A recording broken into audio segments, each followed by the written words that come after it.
There is a grave that the Earth kept hidden for 66 million years. A moment when the clock of the world finally ran out.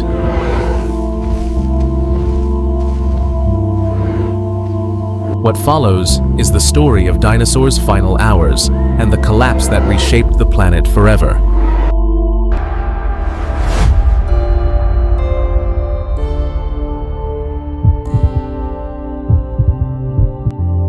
The Cretaceous world did not whisper endings. Its jungles sprawled across continents. Rivers carved silver veins through valleys that had never known ice in the air hung heavy. This wasn't a world waiting to die. The creatures that moved through these forests were living art. A triceratops turns its massive head, and morning sun catches scales that shimmer copper and bronze. In the canopy above, a small raptor perches on a branch. Its feathers catch the light like oil on water, and below, a herd of hadrosaurs passes. Their hides are painted in stripes and spots that would make a peacock envious. This was the secret the bones could never tell us. The dinosaurs were beautiful, but beauty was only the surface of their mastery. Deep in the chest of every dinosaur beat an engine of breathtaking efficiency, the super lung. It can hunt in the thin air of highlands where other predators would collapse.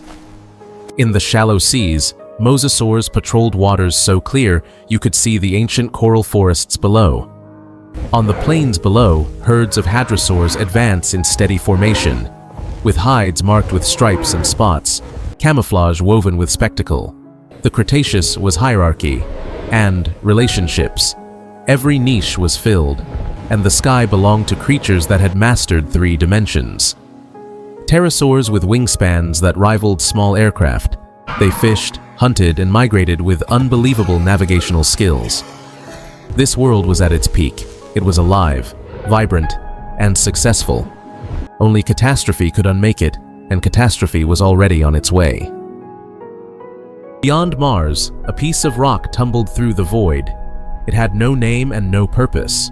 For millions of years, it had drifted cold and silent. Then, one day, its orbit shifted. A gravitational nudge from Jupiter, a collision with another fragment, and that equation led to Earth. The creatures below could not see this coming. A stone the size of Everest was tearing through space, tens of thousands of miles per hour. They lived their lives as they always had, but the rock was accelerating. As it crossed the moon's orbit, the distance closed with horrifying speed. Days became hours. Hours became minutes, and then it entered the atmosphere. The first sign was light. As the asteroid compressed the air in front of it, the air became plasma, glowing, seething, hotter than the surface of the sun. The sky began to burn before the rock even touched the ground. From below, it would have appeared as a second sun, brighter than 1,000 suns. This brightness bypassed vision entirely. Not large by cosmic standards, but at that speed, size became irrelevant. And it was aimed at the worst possible place. The Yucatan Peninsula lay quiet in the afternoon sun. On the shore, small mammals scurried through the underbrush, unaware that they were living in history's crosshairs. Then, the flash. For a few seconds, there was only light and sound that could not travel fast enough to accompany it. The asteroid was moving faster than sound itself, outracing its own scream. The horizon turned white, and shadows vanished. Minutes passed, and then the roar arrived, but by then, it didn't matter. The world was already ending. The asteroid struck at a 60-degree angle. At that angle, the asteroid punched through the Earth's crust like a bullet through paper, penetrating deep enough to vaporize millions of tons of sulfur-rich rock. The Yucatan limestone was laced with gypsum. When that vaporized, it became billions of tons of sulfur dioxide. The angle of impact turned the catastrophe into an apocalypse. The ground didn't shake, it liquefied. Rock, solid for billions of years, behaved like water. Waves of earth rippled outward from the impact site, mountains of stone rising and falling like ocean swells. In the first second, a crater 20 kilometers deep began to form. In the next second, the rim widened to 50 kilometers. By the time the shockwave finished its first expansion, the crater measured 180 kilometers across. The impact released energy equivalent to 10 billion Hiroshima bombs. Everything within 1,000 kilometers ceased to exist. They didn't burn, they vaporized. The Earth had become something other than a planet. For a few hours, it was a wound. The thermal pulse moved outward at the speed of light, 2,000 kilometers from the impact.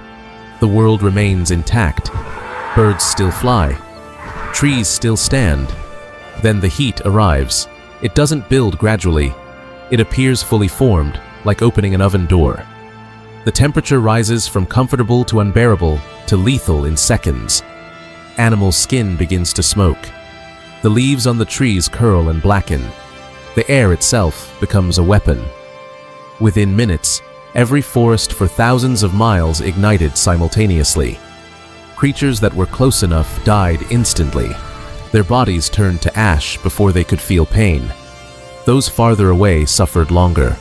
They ran, wings beating frantically, legs churning, lungs gasping for air that had become poison. There was nowhere to go. The fire was everywhere at once, but fire was only the first death. From the impact site, walls of water rose like mountains. The asteroid had struck a shallow ocean.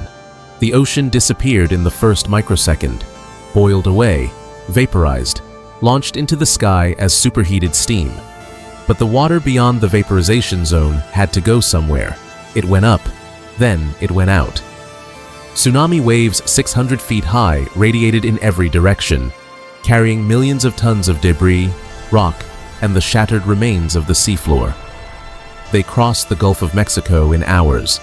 They climbed over coastlines, drowning river valleys hundreds of miles inland. And then came the glass rain. For a few minutes, fragments of molten stone orbited the Earth in high arcs. They formed teardrops of glass, but what goes up must come down, and as they fall, they heat the atmosphere. The air itself begins to glow. The temperature rises to over 1,000 degrees Celsius, and the entire planet becomes an oven, heated from above.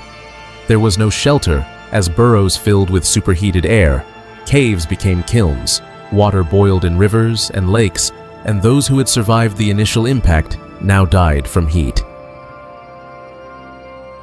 When the heat finally subsided and the last glass had fallen, a new world emerged.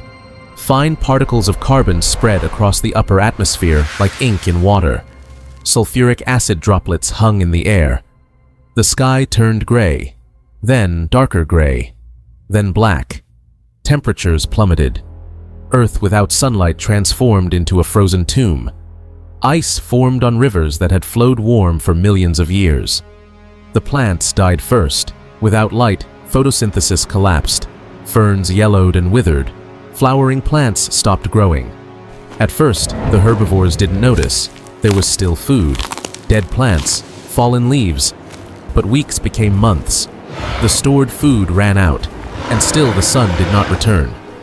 The Triceratops, with their enormous appetites, starved fastest.